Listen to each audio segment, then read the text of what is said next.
గ్లాసులో టీ ధనవంతులే తాగాలా లేక పక్క పార్టీ నుంచి వచ్చిన వాళ్లే తాగాలా సొంతింట్లో వాళ్లకు గ్లాసులో టీ తాగే అర్హత లేదా?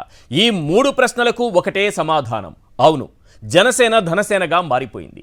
21 స్థానాల్లో 18 మంది అభ్యర్థులను ప్రకటించిన పవన్ కళ్యాణ్ డబ్బున్న వాళ్లకు అగ్రవర్ణాలకే గ్లాసులో టీ ఇచ్చాడు. సామాజిక న్యాయం గురించి సిల్వర్ స్క్రీన్ పైన, పొలిటికల్ స్క్రీన్ పైన పెద్ద పెద్ద డైలాగులు దంచికొట్టే పవన్ కళ్యాణ్ బీసీలకు ఇచ్చింది 2 సీట్లు. ఇక మైనారిటీలకైతే మొండి చేయి చూపించాడు. శెట్టిబలిజ, గౌడ, తూర్పు కాపు, యాదవ్, బోయ, కురుబ సామాజిక వర్గాలను పక్కన పెట్టేశాడు. ఆసక్తికరంగా 4 స్థానాల్లో పక్క పార్టీ వాళ్ళను పిలిచి గ్లాసులో టీ ఇచ్చి ఎంజాయ్ చేయమన్నాడు. అందుకే పోలసపల్లి సరోజ, మాకనీడి శేషకుమారి లాంటి వాళ్ళు టీ గ్లాసును నేలకేసి కొట్టారు. గ్లాసు పగిలే కొద్దీ పదునెక్కుతుందని పవన్ అనుకుంటున్నాడు. కానీ గాజు గ్లాసు ఒక్కసారి పగిలితే ఎందుకు పనికి రాకుండా పోతుందని జనసేనను వీడిన వాళ్ళు చెబుతున్నారు. ఇప్పుడు గ్లాసును కాసేపు సింకులో పెడదాం. అసలు కమలం పార్టీకి ఏమైంది?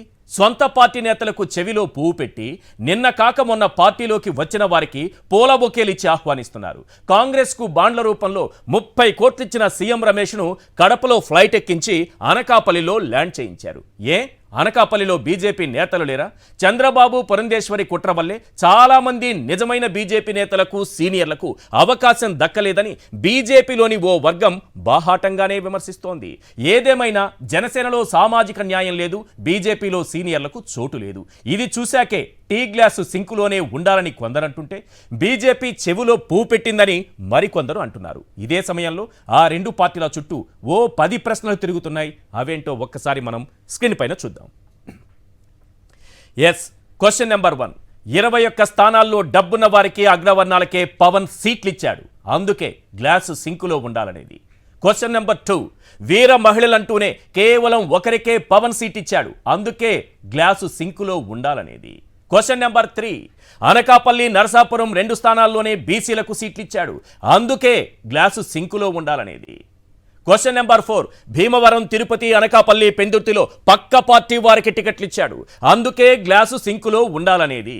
Question number 5. సామాజిక న్యాయం అంటూనే ఒక్క సీటు ఇవ్వకుండా మైనారిటీలకు మొండి చేయి చూపాడు.